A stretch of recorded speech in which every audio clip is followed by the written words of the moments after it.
You're listening to the B&H Photography Podcast. For over 40 years, B&H has been the professional source for photography, video, audio, and more. For your favorite gear, news, and reviews, visit us at bnh.com or download the B&H app to your iPhone or Android device. Now here's your host, Alan Weitz. Greetings and welcome to the B&H Photography Podcast. Today's topic is night photography. We're going to start our show by defining night photography. What is it, and why are so many people willing to stay out all night long in the freezing cold to take night photographs? From there, we're going to go into gear. We're going to discuss cameras, lenses, and other accessories. And if everybody behaves themselves, we're going to finalize the show by having Gabe give us his secret recipe for taking successful Star Trail photographs. And while you're listening, feel free to give us your opinions on Twitter at BHPhotoVideo with the hashtag BHPhotoPodcast. Our guests are quite qualified to comment on the subject. Todd Vorenkamp is a writer and night photographer, and Gabriel Biderman is a night shooter, as well as the author of Night Photography from Snapshots to Great Shots. Welcome, Gabe. Let me throw the first question at you. What is nighttime photography? Night photography opens up the doors to more creativity. Think of really playing with time and what we can do with that. Now, we could obviously do that during the day with strong filters, neutral density filters. Probably, they have now 16 stop neutral density filters, so you can go to Times Square during the middle of the day and get probably a 8 or 10 second exposure at noon, and that's kind of cool. Who's got that shot? But night photography right off the bat, without the help of these filters, you're talking about longer exposures, and if there's movement, what happens? And the surprise, the element of surprise. I've been doing night photography for over 15 years, and I just continue to go back to it because that element of surprise always brings a smile to my face. I have a good idea of what I want to achieve, and I can often get there, but there's a lot of always new explorations. I guess it's just as much fun as stopping something at an 8,000th of a second, and then you could also be watching something that takes place over, say, 8 minutes or several hours. And these things you can't see, these longer exposures, it's hard to visualize with your eyes. You have to tap into your mind's eye, really. But talking about that, that's funny. I was in Iceland earlier this year, and I went to tons of waterfalls there, right? Right. And I went there, and of course, I'm like going up there thinking, okay, what do I got to get? What's the sweet spot? Is it 2 seconds, 4 seconds, 8 seconds where, you get a little bit of detail in that water instead of it just, whiting out? But then my friend next to me was like, oh, no. You want to capture that at like 8,000th of a second. You want to really capture every little bit. And I was like, I would have never thought about it. And I tried it, and I tried actually doing that and panning with it. And I got some really cool stuff. I was like, wow. So I always enjoy shooting with friends, and going out there because we can bounce these ideas off of each other. And, sometimes we have our visions, and it's a lot of times we're trying to get there at first. But if you shoot with friends, bouncing those ideas off of each other can open up more doors. I think the word night or the term night photography can be a little bit of a misnomer, because I think it's more accurate to say low light photography. Mm-hmm. As Gabe mentioned, you can do some of these techniques in broad daylight with the right equipment. In the aviation world, nighttime is the moment of sunset to the moment of sunrise. And in the maritime world, it's half an hour before sunset and half an hour after sunrise. That's when you have to have your navigation lights on. So we're more pirates at night. Right. So you can do night photography at night, obviously, but you can also do it in a dark place. Like if you go to Grand Central Terminal, if it's not one of those days where the sun comes through the windows, it's pretty dark in there, and you're going to need quote unquote night photography techniques to get your images there. That's true. So. You talk about night photography. It sounds like everything is really perfectly dark out there. The truth of the matter is, you go out on a clear night where there's a full moon and let your eyes acclimate, and you could be in the middle of the darkest field, and there's a whole world out there that you see. True. Yeah. So in some ways, it's not much different from daytime photography. It's just that the exposures are longer and the way the light falls is different. Plus, you have all these little white things that start showing up in the sky, which you don't see during the day. That's true. And you also pick up movement. So there's a whole different dynamic to it. But in many ways, they're kind of similar, too. They are. You just need a better tripod. Your eyes are actually you definitely do need a better tripod. A cable release also helps, but I was going to say your eyes are actually very adept at seeing at night because for a long time there was an artificial light and our eyes had to work in the dark, and they still do that fairly well. We just have artificial lighting surrounding us almost all the time. So when the sun goes down, if you're in a place where there's not a lot of artificial light, your eyes will adapt to that darkness and you'll be able to see not quite as well as you see during the day, but you'll be able to see well. The camera also sees well, but it has to see that same stuff over a longer period of time because it's sensitive to daylight lighting. It also might see it better than we do because during the day, our eyes, our central point of focus, the center of our vision is actually quite good. But at night, it's not because it's the outer portion of our vision field of view that has the light sensitivity. The center is actually less sensitive. Right. Our eyes see more monochrome at night because of it's the difference in the rods and the cones. Cameras see color 24/7. So when you do night photography, that's one of the things you get to see colors that your eyes don't necessarily ever get to witness. And a perfect example of that is the Northern Lights. Right. A lot of times, and the Northern Lights can vary between being very vivid, and you can see them, or if they're not as vivid, they'll look like, to the eyes, milky clouds. And I've learned to recognize them because they're obviously different shapes than the clouds we're used to. But if you point a camera up to those milky clouds, they'll change from that white to a light green. So it's very interesting to see how much, especially with that color range, the camera can see at night. Have you actually stumbled upon taking pictures at night, say up in the northern latitudes, and all of a sudden you realize you're picking up the Northern Lights, but you didn't know it was happening when you were actually shooting them? Well, definitely the first few days for sure before I had experienced that, right? And it blew my mind. And then I got, then I just started really pointing my camera to learn how to see these. And then after a few days, I definitely got accustomed to it. And, I've shone out Northern Lights for, let's say, a week's worth of time. So I'm not super experienced in it, but I've definitely have played with it and had a lot of fun with it. And it's, the key with that is, again, how to see them, right? Those exposures aren't that long. They're quite short, but it also depends on I was just going to ask you because they do move. There's a shimmering to them. I've actually slept through them 3 times. I've never actually seen them. That's my claim to fame. But I know that there's a certain movement, like they described it like sort of like a large curtain. So if you know that that's going on, how do you change your technical approach? Because now you're not going in for really long exposure. You're trying to capture something very specific. Yes, and get the definition of it. So it's just like the same idea is almost like with capturing clouds. Do we want to capture their shape or do we want to capture an essence of their movement, right? Understood. So my general rule of thumb when I say what to shoot clouds at is usually no more than 4 minutes because after that, most clouds will smear, right? Really depends how much the wind is, right? Is it blowing that much or is it gentle? I've seen some clouds just hang for several minutes at a time. So you have to look at your conditions. And then with the auroras, you have to look at how bright they are, right? And that'll definitely define how bright and how low they are. They get really close to the earth, so I was finding that I was shooting around, usually not longer than 8 seconds, somewhere between 2 and 8 seconds to capture it at a moderate ISO, something like 800 to 1600. Often I could bring that down. And I was shooting like 1 or 2 stops down, so somewhere between 2.8 and an f4. That was sort of the range I was at, and I would adjust. But really the key to shooting the auroras is to actually take your head away from the camera and actually enjoy them a little bit too, right? We can get caught up in it. And the tip that I'll tell you is to make sure that you are continually shooting.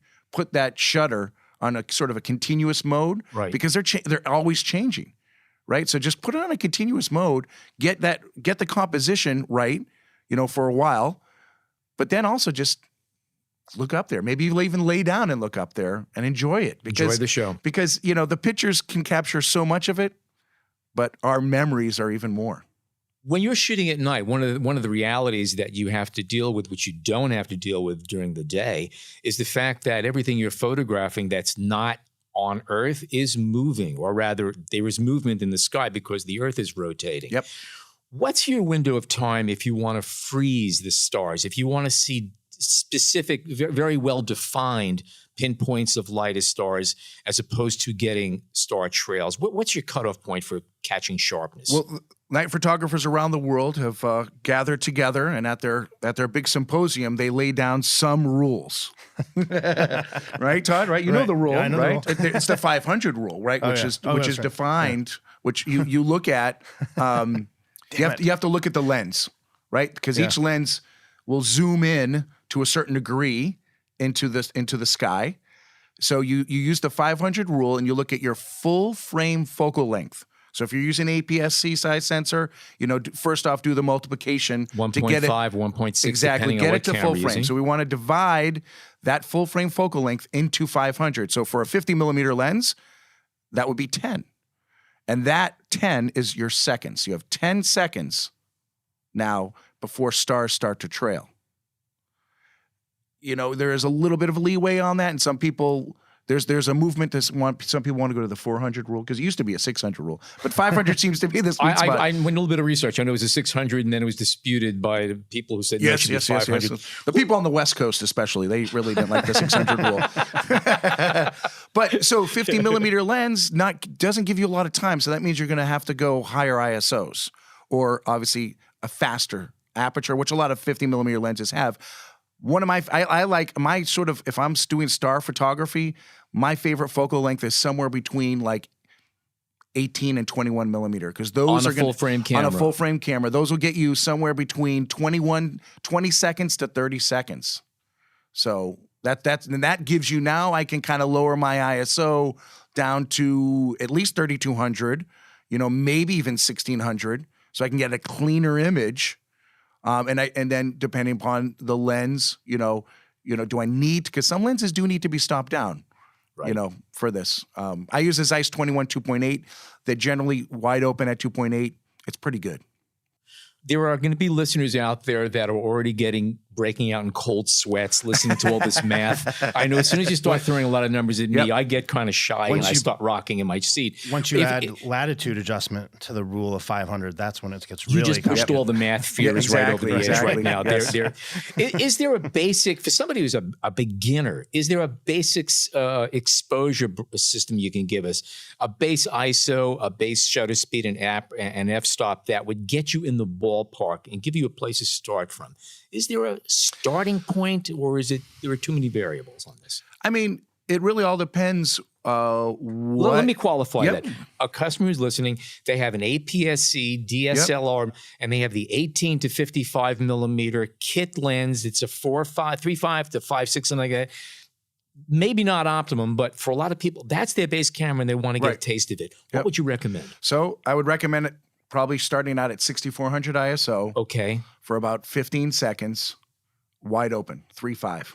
And then you get to see right after. And then you'll get to see it right there. Review it. And then here's the key is when we review our images at night, everything moves slower, right? When we're doing night photography. I always, talk to my students and friends that listen, we're going to take our time. We're probably going to only come away, and this is specifically for star photography, because Todd talked about how much night photography does encompass in low light and city stuff and all that stuff. But specifically for star photography, we're going to move a lot slower, because we're going to really take our time and do it. Think about it. It's shooting like medium format or large format. We're going to take our time. We're really going to focus on that composition, right? And we're really going to make just micro movements to make sure everything is perfect. And then we're going to take probably 5 to 10 test shots before we settle on what is going to be that final shot. So oftentimes when I do star or rural night photography, I'm only coming away with maybe 5 setups, 8 setups, maybe tops. And I'm happy. So you could probably get away with a 1 gig card doing that, So those high, capacity cards maybe aren't needed, but whatever, I shoot with a 16. Basically, you have to go out with the attitude that I'm shooting with a 4x5 or an 8x10 camera. This is not bang, bang, bang. This is very slow, very methodical. Nothing's happening fast, which is kind of neat, because it gives you a chance to watch this guy. There are instances, there's scenarios, there's environments where you can shoot that DSLR on auto and come away with something really nice. if there's enough ambient light, if the lens and the metering is working well for you, but other times you have to work for it. That's correct. That's correct. I would say actually right. Finding those dark skies, especially in North America, is very difficult. Right. So most people's scenarios there's gonna be some ambient light kicking in. And now with a lot of these cameras and almost every camera really doing a pretty good job at definitely 3200 ISO and oftentimes 6400 ISO, they could be in auto or shutter speed priority. I would kind of think of going to if they're afraid of manual. I shoot in manual. But if you really think about night photography, low light photography, and maybe whether you have a tripod or not, and especially if you don't, you actually got to think shutter speed priority. Because how much can I hold this still? And a good tip for that, if you don't have a tripod, is putting your camera in burst rate. Because if we want to go below 60th of a second, especially you put it into burst rate, and I found that even with the bigger DSLRs, I can go down to a quarter second, put that thing at burst rate, let it fire off. I get 10 shots. The first 2 or 3 are not sharp because I am not a good tripod, and my hand is triggering the camera, so there's movement there. You're a bipod. But by the third or fourth shot, good 2 points. That's exactly. I would imagine the newer cameras with higher ISO sensitivities, with less noise, have been a good boon for night photography, making it that much simpler. We are at an all-time high at night photography. So many people are doing it right now. I mean, it used to be this arcane aspect of photography. And to be honest, and I remember those days because I shot it when it was film. I still shoot a little bit of film actually at night, but back in those days, no one shared their locations. You needed massive math theorems to figure it out because you had all reciprocity failure and all this sort of stuff like that. And it was sort of, you had to be in the clique. You had to be in this there was 10 people who knew about it. So you had to be friends with them or friends of friends with them. And starting off, I imagine you had to leave knowing that you were most likely skunked because you're not going to know your results for another few days. Yeah, well, that was the trickiest part is really you had to be a good note taker. Yes. Right? You really needed to be not only just all your camera information, but weather conditions and what time of the, what phase of the moon or what all these things are going on. So, now, this world we live in, we're sharing more than ever. The technology is there. There's more workshops and videos and all these ways that we can kind of get that information. It's really easier because you can see it right away and make those adjustments on the fly. I make mistakes still. And I can make rookie mistakes. No, don't tell us this. I don't. Todd, let me ask you a question. Sure. What makes a good night photograph for you? What are the parameters? What are the subjects that you would look for? What are the kind of things that you would hit on? My master's thesis was industrial abandoned landscapes at night. And where I was shooting, there was still a fair amount of ambient light, but not a lot. I like the interaction between artificial lighting and the environment. Mm-hmm. Like if I look at you can walk down the street and you look at a wall that has a sconce light on it or outdoor lighting fixture. And during the day, it's just a wall with a light on it. But at night, there can be really interesting texture and shadow cast by that lamp. And that's what I really enjoy capturing. I like doing star trails. I like doing landscape stuff outdoors, but it's the interaction between man-made light and the night is what draws me a lot. Do you ever fill in light, bring in extra lighting, flashlights, headlights, torches, flamethrowers, anything of that sort? Not generally. I've done some light painting, usually at workshops. I think that's fun and it's good. For those of you, for the listeners out there who are not familiar, what light painting? Define it for us. Light painting is when you're doing a long exposure and you add your own artificial lighting, usually in the form of a flashlight. Painting is actually a very accurate term because you're moving the flashlight through the scene and highlighting a certain section or a certain object that's in the frame. And gotcha. you actually use like a painter's stroke, literally. It's kind of interesting. But yeah. A lot of people it's actually light painting is like a huge thing. It's not my norm. I've done it and I enjoy it, but I'd rather somebody put a light bulb somewhere and that does the light painting for me. By the way, for the record, I believe the first photograph using light painting, Pablo Picasso was in it, if I'm not mistaken. Well, that was one of the first really amazing images that proved light writing, actually. Yeah, that's actually yes, correct. And that just blew everyone's mind before. People had introduced artificial light to scenes before that, but this was the first sort of creative, really creative. I think it was Mealy, M-I-L-I. Yes. Who was the photographer, and he just told Picasso, he said, listen, create whatever you want. Here's a blank canvas in the dark. Create whatever you want. Then I'm going to pop a flash on you at the end to freeze you. So when you're done, tell me, and I'll and freeze, and I'll pop the flash. So that's how we can see him. And then he had to work out, and this was tricky at the time, that that light wouldn't overpower the pen light. Yes, that Picasso was using, which was essentially just a white drawing, a white line drawing that he did. It was it's Life magazine was, I think, published those. And if you go to the Life magazine website today, you can find those images. It's really, really impressive. Great stuff. When we come back, camera choices.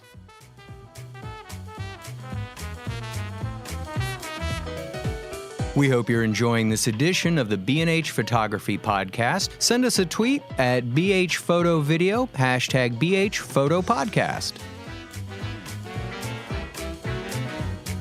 Let's talk about cameras and formats. What works, what doesn't? Aside from the fact that you have better detail and probably lower noise at the higher ISOs, is there a big advantage to using a full frame mirrorless or DSLR, or is APS-C or 4/3 or point and shoots even good enough? And just to qualify that, I know that I've gotten some amazing shots handheld in the middle of dark fields with a point and shoot where I could count the stars in the frame, and it's amazing. Yep. So that said, I would say it's the more expensive camera is the best. You get what you pay for.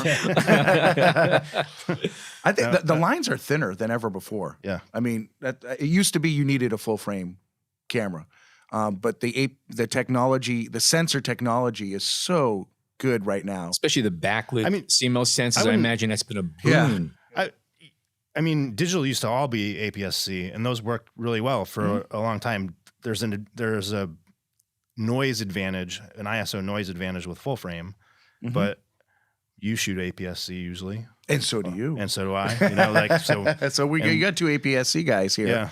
Though I try a lot of different cameras, and I'm sure you get to play with a lot as well. Every once in a while. But that line, unless it's sort of like a higher megapixel camera, right? That you get more detail, and thus you get more of a tonal range. You know, those cameras can definitely benefit, and those are generally full frame. I mean, the A7S is definitely the winner here. You know, just that it can go well beyond. Most cameras are good up to 6400 ISO. The A7S II, which is out now, that claims to go whatever 10 or 15 stops above that. In my testings, I like it 3 to 5 stops above, 6400. It's all subjective to our own likes and dislikes about it, and where grain starts to really affect it. But so that camera is probably, when I see a lot of night photographers, a lot of them have that in their bag. And I used to be against point and shoots totally, but I've been using a bunch of point and shoots lately, especially those 1-inch sensor point and shoots. Yes. Those can do a real good job at the higher ISOs and longer exposures. But the drawback with a lot of the point shoots is that they don't have a bulb feature. Okay, they don't have a general bulb feature, which you find in mirrorless and SLRs. Bulb means that you can go beyond 30 seconds. Most cameras go up to 30 seconds, and bulb means I trigger it and I can go as long as I want until the battery dies, or I set it with an intervalometer or remote. Okay, most of the point shoots they limit it, they cap it at like 2 or 3 minutes. That was going to be a question of mine. Yeah. Okay, so you have what point and shoots currently can you think of that do have that bulb feature? Okay. I mean, I've tested the RX series by Sony, and that's great, but that goes up to, I believe, 3 minutes. Okay. I'd have to look at the Canon GX, maybe some of their APS ones. I'd have to really look at that one, but I'm pretty sure, again, they generally cap them. My guess is there's cameras that you can do that with using camera control through Wi-Fi. Possibly. I'm throwing that out there because I know that there's some very basic point and shoots that when you use Wi-Fi and control it from your phone, you have expanded options on how to control it.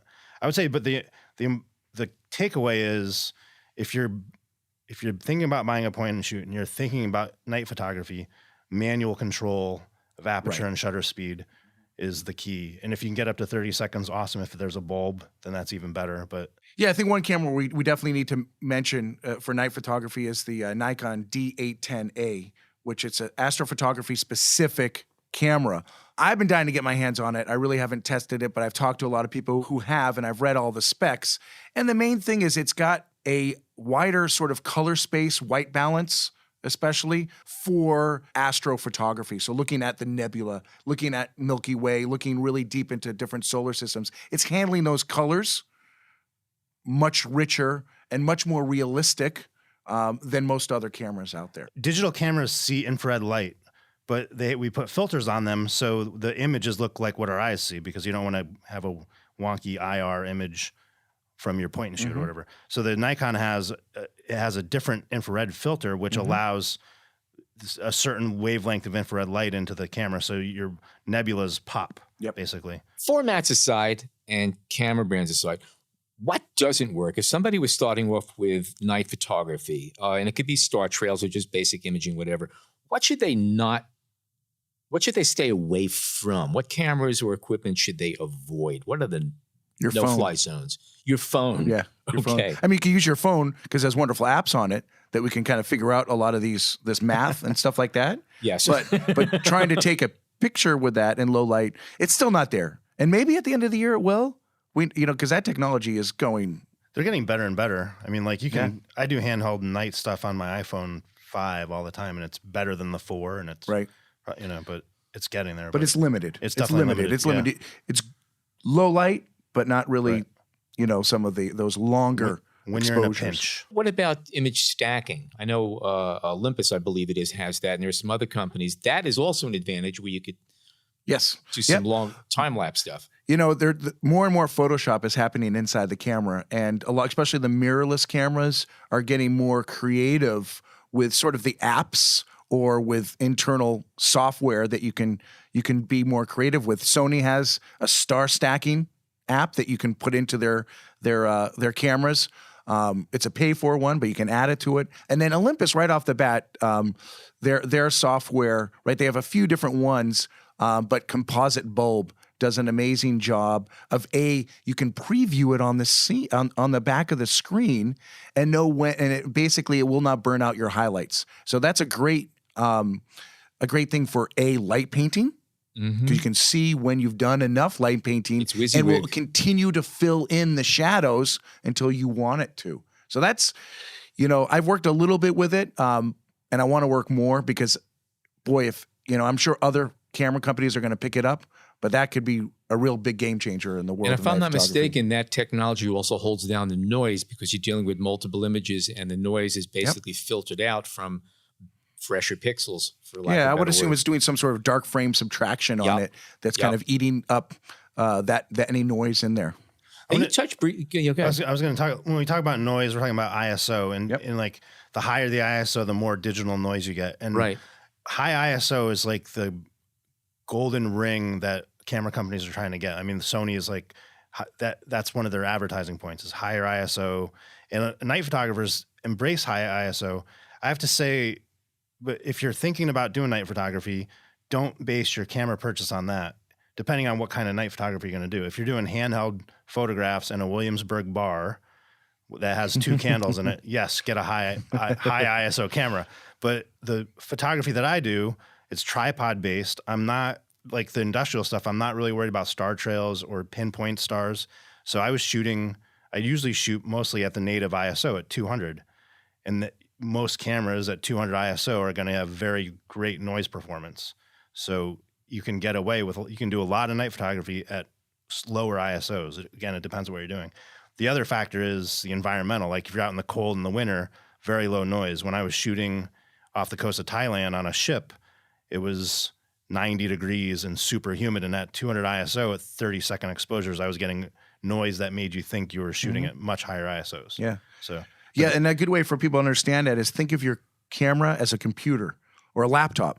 When we are working with our laptop on our lap and it starts to heat up, right, that processor is overheating and it's getting hot. Same thing happens with the camera. It overheats, and if you don't have a good or the latest processor in there that can help do that overtime work, because it seems like it's a Herculean effort to lift up that shutter and keep it open for a long time, and that really makes that processor work overtime and create noise within it, amplified by heat. I was just shooting at 60 degrees, which I thought usually was safe, and I was still getting noise at 30 seconds. So right now it's the winter, so 'tis the season to get out and get longer exposures. Right. Now, you touched briefly on lenses earlier that wider angle are better. What if somebody said they wanted to take one lens out in particular for, say, a full frame camera? What would you recommend? What focal lengths are the best for just general nighttime Well, I'm going to go photography? against what I said then. Okay, good. Okay, there we go. And because a wide angle are, I think, the better choice for night sky photography. Because for me, in my night shots, I want to include a lot of the night sky, but I also want to include some sort of landscape too. Mm-hmm. So the wider, the better for me for doing that. However, for most of the general public, what's an easy lens for them to get is a 50 millimeter lens. They're inexpensive. They're anywhere from $100 to $300, so everyone can have that in their kit. And that's often the first lens I'll advise to people who just buy a kit lens, because it gives you a fast, kind of normal vision. Think of our eyes with sort of barn doors on them, so we can't see out to the periphery. And again, all those lenses are fast and they're cheap, so you can cut down in indoors and more of the common low light scenarios. Would it be recommendable for somebody, say, with the kit lens, an 18 to 55, which is usually a 3.5 to 5.6, somewhere in that range? Would that be a reasonable lens to go out with, or is that? I guess that would depend on the camera that you're having and the ISO sensitivity, a lot of variables. But say with a camera made in the past year where there is good low light sensitivity, would a kit lens suffice? It's not the end of the world, but you can. There's better options. Yep. Okay, so you can get out there and get your feet wet. I would say, that applies to daytime photography too. Those lenses are fine for a lot of what people want to do. But if you want to up good enough for government work. Yeah, if you want to up your game, you're going to want a larger aperture lens, maybe a prime, and that's going to be better for your daytime stuff, taking pictures of the kids at the birthday parties, and it's going to be better for nighttime stuff too. And optically is most likely better as well. Yeah. And I often ask the audience, what's your focal length? How do you see the world? Right. Get a prime lens and that focal length. And there's a really easy way to figure that out. So obviously, most of us get a zoom lens to begin with. So where are you stopping? And you can easily look at that in a lot of programs like Lightroom and Capture One and stuff like that. You can see in my zoom, I'm often stopping at 35. It would behoove look at your favorite pictures. Look at your favorite pictures. Look at your favorite pictures and what focal length did you shoot them at? Yeah, that's a very good. I often go up to photographers and I might never know them or anything. And my first question would be like, "Hi, how you doing? What's your focal length?" I like that. What about camera supports? Okay, because again, there's a limit to how, yes, you can do a burst of images and actually get sharp pictures at ridiculously low speeds, but what are the minimum requirements? What would you recommend people consider if they're buying a good light support for night imaging? Tripods are often the same thing as the cameras, like what you get what you pay for. You get what you pay for. Yeah, that's what I was looking for. There's a balance between heft and portability. The best tripods in the world are going to weigh 400 pounds, but you can't carry them. Yeah, yeah. You got a very stable shot with that because it's not going to move. So the lighter you go, the more it's going to be subject to vibration and wind, but the less your back is going to hurt for carrying it out into the woods. Carbon fiber has advantages, wood has advantages, aluminum has advantages.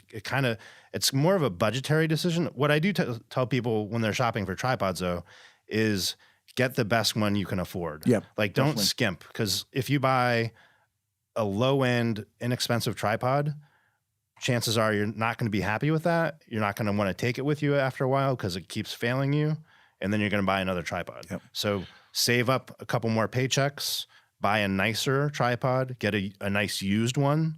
The tripod's not going to break in half somewhere. If it's scratched and used, it's a tool. It gets used. It's like a screwdriver. It's a brand new screwdriver is just as good as one that's been turning screws for 20 years. Something that just struck me also is that you don't need a tripod. If you're doing night imaging, you don't need a tripod that's at your quote unquote eye level. No. You could buy a lower, more compact, heavier duty tripod that's easy to carry if you're going out in the middle of nowhere and is less susceptible to wind and is more stable and generally is more stable if you just get something that's half as tall as you need. Especially if you have a tilt screen, if you're doing a 16-minute exposure off a tripod, you're not going to be looking through the camera for 16 minutes, so you don't have to worry about being bent over for 16 minutes. Very true. Very true. You set it up and walk away. Important consideration, I think, for anyone buying a tripod is looking at your height and matching up a tripod that matches your height without the center column extended. Yes. So that's, center column is when we start to compromise a little bit. That's the last ditch. Exactly, right? So finding a tripod that measures up to you is the first, I think we have the budgetary considerations, but then what measures up to you? And then also, how low can you go, right? Not every shot should be 6 foot above sea level. As long as it's not plastic, you generally have to spend about over $100. So have that in mind. That's fair. So you can find good ones at over $100. What about ball heads, tripod heads? What's recommended? Would you prefer it? Is a ball head good? Is tilt? I love the ball head. Hand tilt? Okay. Yeah, the ball head is kind of the best of all worlds. I mean, you can get geared heads if you have an unlimited budget. That's also weight that you're carrying around. Yeah, there's always compromises. The ball head is kind of like that's the best performance for the weight for the dollar. Some people like the 3-way, the 5-head, these geared heads can give you a little bit more precision. And it's more that, okay, let me think X, Y, Z, whereas the ball head, people do suffer from trying to get it level, right? It's lighter. We like it. It's easier to use oftentimes. But we do suffer because there's no leveling point, which right after a ball head and a tripod, I like to buy a spirit level, a bubble level. And I put that on the hot shoe. I know a lot of cameras have a level in the back. A lot of cameras have that electronic level inside. But I find that not to be 100% accurate. It's a nice start, especially if I do get off axis one way, then it can get all wonky. So I do like and they're $20. Right. It's a simple little thing. I've got 2 of them, one in each bag. Always make sure I have one there. I think an L bracket too is a really L brackets are a must. That's a great thing because you set up your tripod and you lock down your head and you want I want to try this vertically. You just roll the camera on the L bracket. You don't have to adjust the head anymore. You have to move anything. Good point. And you don't lose the plates. Right. I often have to bring 5 of those plates because I often lose them. I would say, but the tripods in general, supports in general, save up a little more money, buy something you like, buy something that's good because you will use it for years and years and years. If you skimp and you get something just as a temporary stopgap, you're going to pay more in the long run. That's good advice in general for anything you're looking at. Yeah, true. Okay, I took tripods, lenses, things you're going to be living with for a while. Any other gear that should be considered? One of my favorite apps, personally, for doing scouting and figuring out all sorts of things from, how long to do a star trail to where the Milky Way is going to be to when the sun is going to rise, set at any location that I can plug in is Photo Pills. It's an expensive app. It's a $10 app, but it's worth every penny. It's good. There's some similar that offer a lot of the features, but I like Photo Pills too. I think Photo Pills has a lot, combines 3 or 4 different apps into one, and it's a great interface. Cable release is the next one. We talked a little bit about bulb and how do I take advantage of that bulb feature is you got to plug this cable into your camera. And these cable releases can be $6 or $10, or they can go up to, I know there's some remotes, there's a remote by a company Promote that's like $500. Yes. And that's great for all this sort of time lapse, HDR, all that sort of stuff like that. That's more programmable, but usually I believe it comes with a Hasselblad Stellar camera. That's why it's so expensive. Don't start that. We'll cut that out. Okay. Yeah, go ahead. I'm sorry. But you need these, and I always have 2 or 3 as a backup.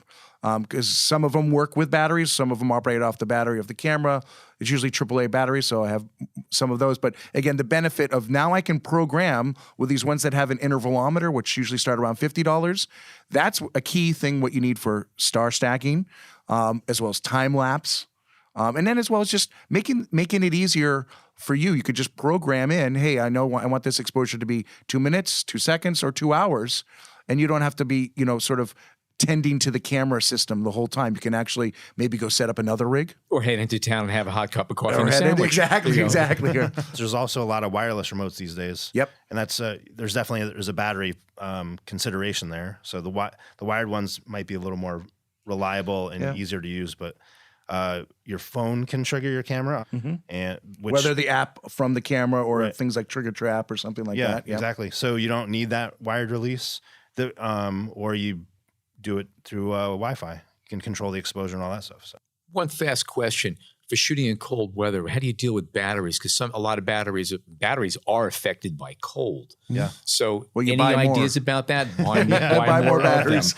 But I mean, you can't swap a battery in the middle of a long exposure. No, you can't. So you got to keep an eye on your battery levels for sure. And that's something, especially if you're doing the star stuff in rural photography where those exposures are longer, that's what drains the battery as well.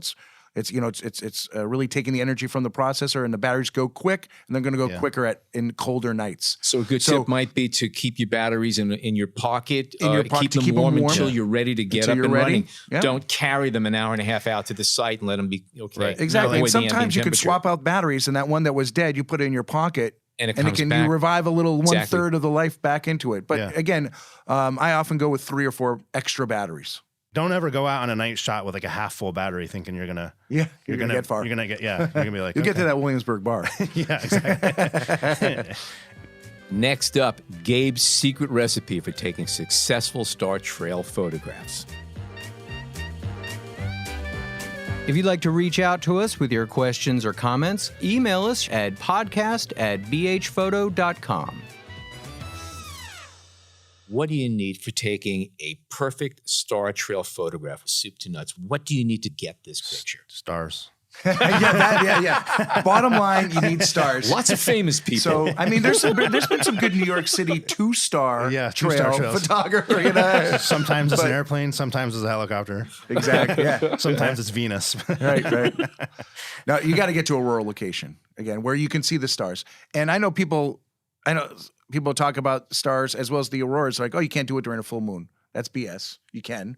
You obviously want to point away from that to the darker part of the sky. So if you can get to dark skies, and there's apps, there's a dark sky app, so find that. The Northeast is tough, but you can get a little upstate and find some stars. So getting to that location is key. And then the fundamentals, a good camera, a wide lens, a wide and fast lens, whether it's a 24-70 2.8, or a fixed wide lens, that sturdy tripod, and a cable release. Now, this is one where I would say, hey, now's the time. If you want to stack stars, you want to get that cable release that comes with an intervalometer, okay? Because that's where you're going to program in some key features. Now, there's 2 ways to stack stars or to get star trails, so to speak, because stars start to trail, I would say, about after 30 seconds as a general rule of thumb. How far do you want to get them to trail? Those epic shots you see where the North Star and these great circles of stars, that's about an hour to an hour and a half. Okay, but the longest exposure isn't always the best exposure, right? And we need to experiment, and we need to look and assess the situation.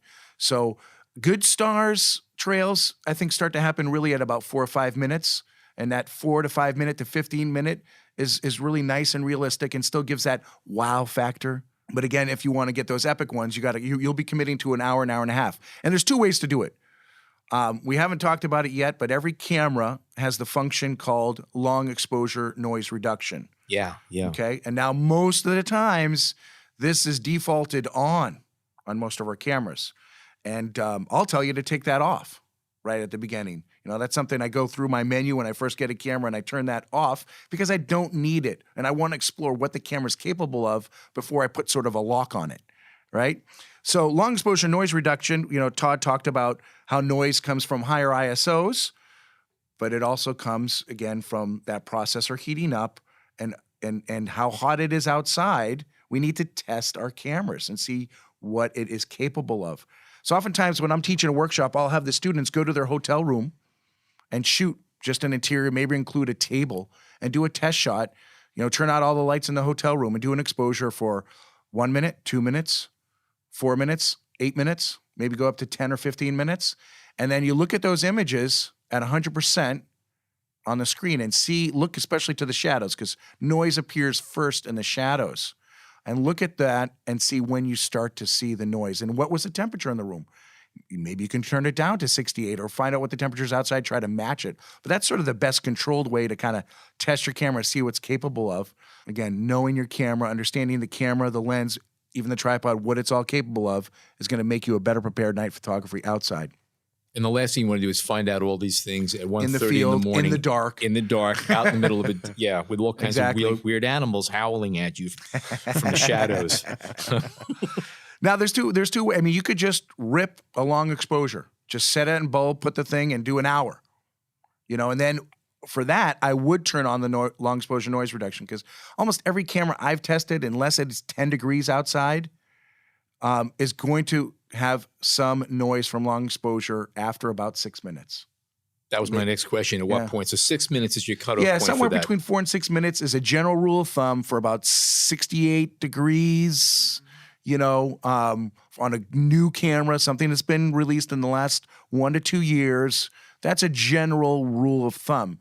However, if you turn on your long exposure noise reduction, what that does is it'll lay down, again, it's called dark frame subtraction. It'll lay down a dark slide and sort of sandwich it on top, and that will eat up any noise that it finds and sees.